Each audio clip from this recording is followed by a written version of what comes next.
Tonight, when the lights go off, you're going to see something move. It won't be real. Your brain will swear it was. You'll lie there, heart pounding, eyes locked on a shadow that was just a coat on a chair 5 seconds ago. But here's the strange part.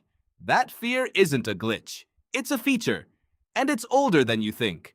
You assume the dark is empty, silent, neutral, just an absence of light. Your brain disagrees. The moment the room goes black, something ancient switches on behind your eyes. It starts scanning, searching, guessing, and it does this whether or not there's anything there to find. Why would evolution build a brain that terrifies itself for no reason? To answer that, you have to go back. Not years, not centuries, hundreds of thousands of years, to a world where the dark genuinely was full of things that wanted to kill you. Big cats, snakes, rival humans, things with teeth, in the grass, in the trees, in the black spaces just past the firelight. In that world, a brain that assumed the dark was empty didn't survive long enough to pass on its genes. A brain that assumed the dark was full of danger even when it wasn't, made it to morning. And that's the brain you inherited. In 2007, a cognitive scientist named Joshua New ran an experiment at Cornell University that reveals just how deep this goes. He and his colleagues flashed cluttered scenes at people, just a fraction of a second each, too fast to consciously process. Hidden in some of those scenes were animals, snakes, spiders, lions. People spotted them almost instantly, faster than they spotted cars, faster than they spotted guns. Guns kill more people today than any snake ever could. But your brain doesn't know that.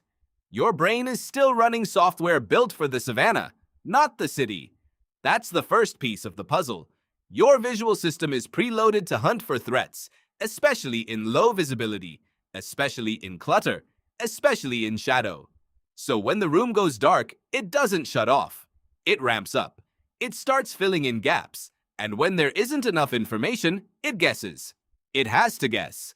A brain that refuses to guess, that just says insufficient data and does nothing, is a brain that gets eaten. So it fills in the blanks with the worst-case scenario. A shape in the corner becomes a crouching figure. A creak in the floor becomes a footstep. A curtain shifting in the breeze becomes something breathing. This is called pareidolia, when your brain forces meaningless information into a familiar pattern, usually a face or a body. You've felt it before. You've seen a face in a power outlet, in a cloud, in the front grille of a car. In daylight, it's charming. In darkness, it's terrifying, because darkness strips away the follow-up. In daylight, you glance again and the face disappears. In darkness, you can't glance again. The uncertainty just sits there, unresolved, feeding itself. But there's a second, stranger layer to this, one that has nothing to do with what your eyes think they're seeing and everything to do with what your brain does while you sleep. Have you ever woken up and been unable to move? Fully conscious, eyes open or feeling open, and paralyzed. Sometimes with the overwhelming sense that someone or something is in the room with you. This is called sleep paralysis, and a neuroscientist named Kevin Nelson at the University of Kentucky has spent years studying why it happens. During REM sleep, your body is deliberately shut down. Your brain paralyzes your muscles on purpose so you don't act out your dreams and hurt yourself. Usually, that shutdown ends the moment you wake up, but sometimes it doesn't. Sometimes your mind wakes up faster than your body does. You open your eyes into the real world, but a piece of your brain is still stuck in REM, still generating imagery, still hallucinating. And it does this while your muscles remain locked. The result feels less like a dream and more like an intruder. A folklorist named David Hufford spent decades documenting this exact experience across wildly different cultures. In Newfoundland, they called it the old hag. In parts of Southeast Asia, it's a spirit sitting on your chest. In medieval Europe, it was a demon called an incubus. Different names, different centuries. Nearly identical description. A presence, a weight, a paralysis in the dark. That consistency is the clue. If this were just superstition, you'd expect the details to be random.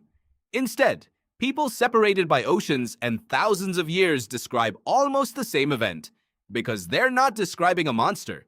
They're describing a neurological glitch, one so common that it happened to societies before they'd ever spoken to each other. Isn't it strange that our ghosts have a biological explanation and it barely dampens the fear at all? Because here's the thing about knowing why you're afraid. It doesn't switch the fear off. You can understand pareidolia completely, recite the Cornell study, know the exact mechanism behind sleep paralysis, and still feel your skin crawl the next time a floorboard creaks at 3 a.m.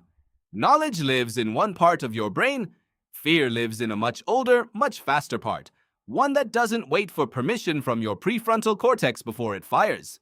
That older part is called the amygdala, and it's essentially a threat alarm sitting near the center of your skull. It doesn't reason, it doesn't wait for evidence, it reacts first and asks questions later, because for most of human history, the animals that waited to be sure before reacting were the ones that got killed while they were still gathering evidence. Your amygdala would rather you flinch at 100 shadows than miss one real predator.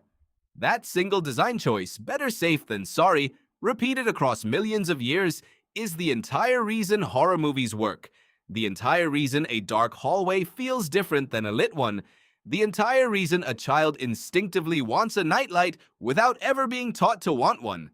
Think about that for a second. Nobody sits a toddler down and explains predator ecology. And yet, almost every small child, across almost every culture on Earth, develops a fear of the dark on their own, usually right around the age they start being able to imagine things that aren't in front of them. That's not a coincidence. That's the alarm system switching on, right on schedule, exactly like it was designed to. So what does this mean for you, lying in bed tonight, staring at a shadow that is definitely, probably, almost certainly, just your bathrobe hanging on the door?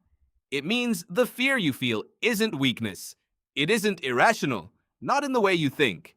It's a message from an ancestor who never met you, delivered through a nervous system built before language, before fire, before you had any conscious say in the matter. It's a survival tool doing exactly what it evolved to do, just firing in a world that no longer has the predators it was built for. Your amygdala doesn't know you live in an apartment with a deadbolt and a phone that can call for help in seconds. It only knows one rule. Dark plus uncertainty equals danger. Assume the worst. Stay alive to be wrong about it later.